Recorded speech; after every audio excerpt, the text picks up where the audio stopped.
Oh, today we're gonna turn this into this. What's up, guys? So today I have a special video for you in response to a comment that was left on the video that I posted yesterday from 50T-Mac. This person wants to know how to build the kitchen storage box that I described in yesterday's video. So that's what we're gonna do. First, we gotta go to the store and get some containers.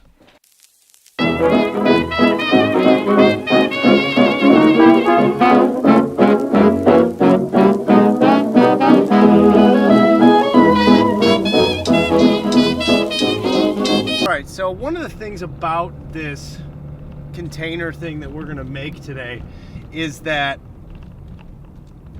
it looks very custom, and it is. I mean, we got to make the box and everything like that. But really, the whole thing depends upon the containers that we use. So we're gonna go to a local store right now and just kind of comb through some different containers, play around with some different configurations. It's good to bring a tape measure with to do this process, because you're gonna wanna measure and lay everything out and make sure that it's gonna fit your area. The box that we're gonna make today, we're gonna try to keep it between 40 and 48 inches wide, and we're gonna try to keep it at a height of about 8 to 9 inches. And you know, those are gonna vary. It's all gonna depend on what size containers we can find today. So let's go check out some containers and see what we come up with.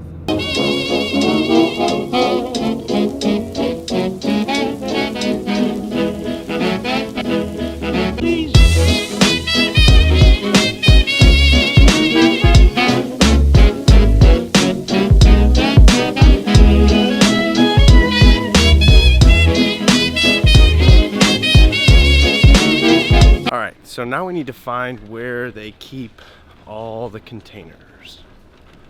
I have no idea where they keep all the shopping containers, or not shopping containers, but all the kitchen stuff. So I'm gonna find that.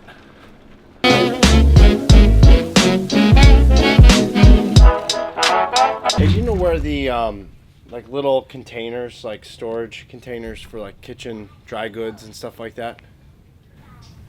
We have all of our containers are right here. Okay. And we got different types, all of it down these aisles right here. All right, thanks, man. Okay, so I brought my tape measure with me, but if you didn't have your tape measure and you wanted to use these squares on the floor, you could easily do that as well. Each of these are going to represent about a foot, so you could just lay them out that way. I brought a tape measure, so I'm going to lay that out and start putting together some boxes. Please don't talk about me when I'm gone. Oh honey, though our friendship ceases from now on. Please don't talk about me when I'm gone. Oh honey. So given the materials that are here at the store, I know that originally we were going to go 4 feet wide by yay high, but we've decided to change that up, or I've decided to change that up. You're going to have to agree with that, but I decided to change it up to 2 feet wide, given by what we have here at the store as far as containers and stuff like that. It's actually going to be a little higher at 12 inches tall by 24 inches wide. Let's go back to the shop and put it all together.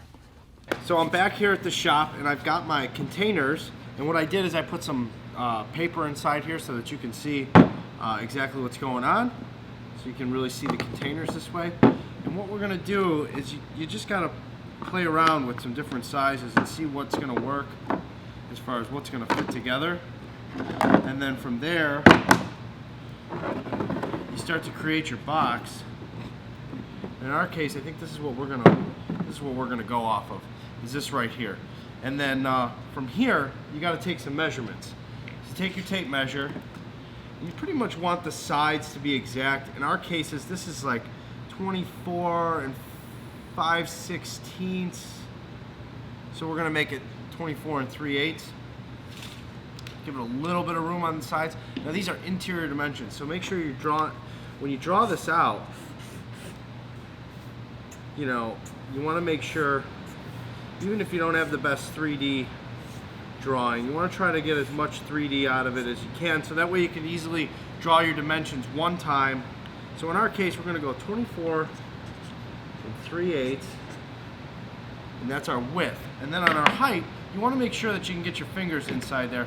So what I like to do is I'll grab a piece of 3/4 inch is my finger, and that's pretty standard. So what I would do is you measure this, and in our case we've got 11 3/4.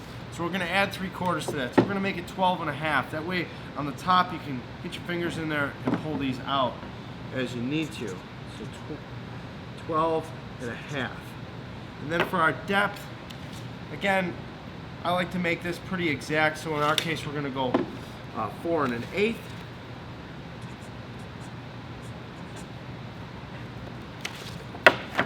Now I gotta go cut all the wood, so I'll be right back.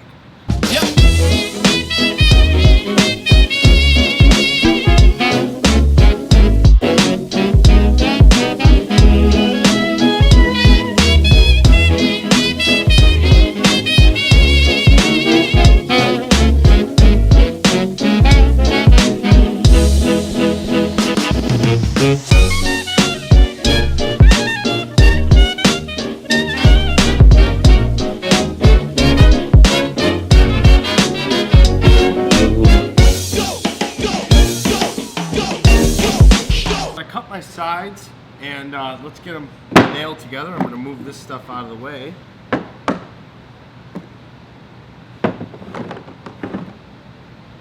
And what we're going to use today to do this is, these are our top and our bottom piece, and then we have our sides, and they're going to go together like so. Now, one thing I failed to mention that I want to bring to attention right now is these side pieces, you have to make whatever this material is longer. So you don't want to cut yourself into a situation like that. So the interior here, this is our width, our 24 3/8.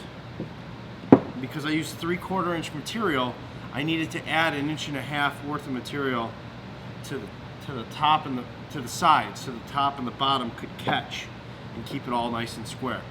It's a mistake that a lot of people will make. You'll bang the whole thing together and then nothing will fit. So I wanted to bring that to attention real quick. Be sure to add whatever your material is to the top and the bottom so your sides can nail together really good. Also, you're going to want to use any kind of wood glue.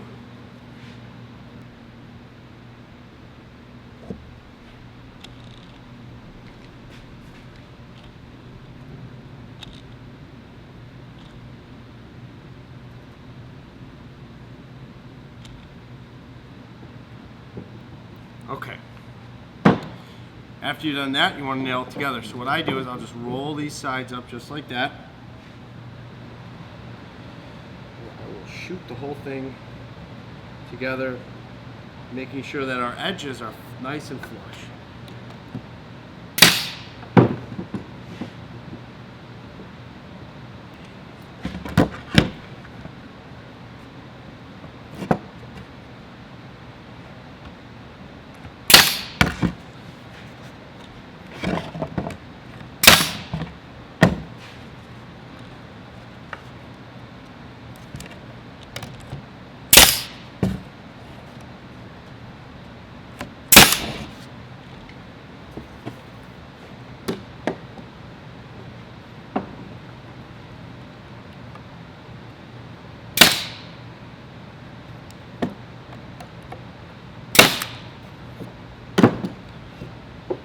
I like to put about 2 to 3 nails in the sides of these. You want to make sure to get all the excess glue out of here. It's a very pain in the butt to sand it later, so make sure you get all the glue out.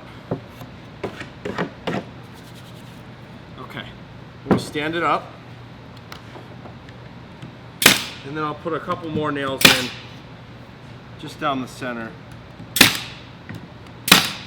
What that's going to do, that's going to hold the boards nice and tight while the glue dries. Now, the next step is we need to put a back on this. So The easiest way to do that, before you nail something to the back of here, you want to make sure that you square this up. And the way you do that is you kind of pull diagonals like this. So we got 29.5, we got 29 1/8. So we got to bump it a little bit over. So the easiest way to do that is the highest side. You want to pull that tight so you get like 29 and a little over 29.25. A little under 29.25. So you just got to play around with it a little bit. So you got 29.25 now. You got 29.25. All right, now we're ready to put some plywood on this. So for that,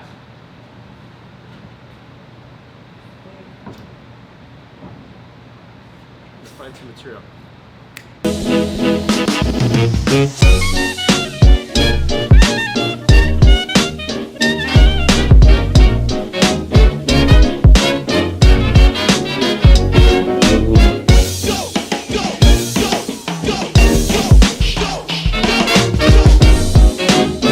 Now I gotta cut it into the right length. Be right back.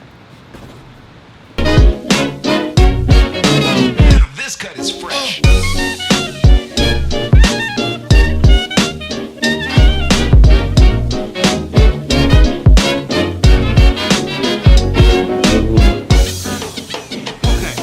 So I grabbed some 1/2-inch plywood because for what we're gonna be using this for, it's not gonna really make that much of a difference. But if you're gonna have some heavier stuff in here, then you probably wanna go with something a little stronger. This is what's gonna hold it to the wall. But for most things, 1/2-inch plywood is it's really gonna do the trick. So let me go ahead and nail this on. Oh, and you can also add glue to the back of this. But for this demonstration today, I think this will do just fine.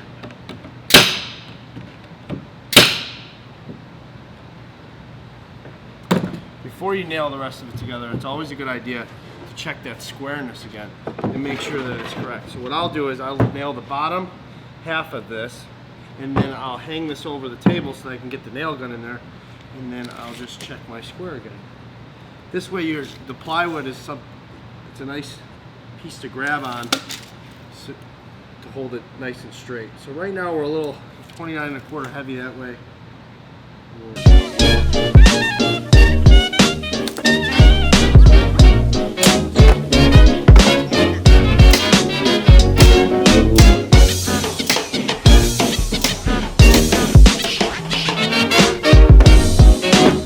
There you have it, a little box. Now, because this video came in today so fast, I didn't exactly want to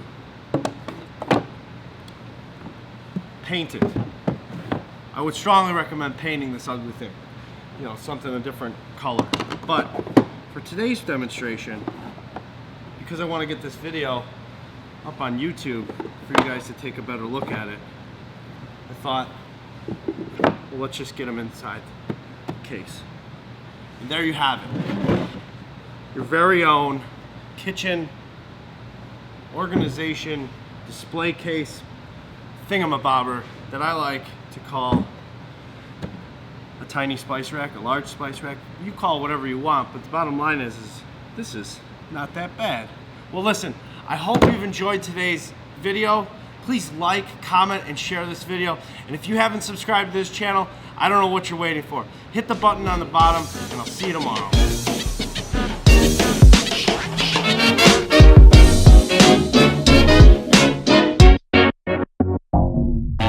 Please don't talk about me when I'm gone. Oh, honey, though our friendship ceases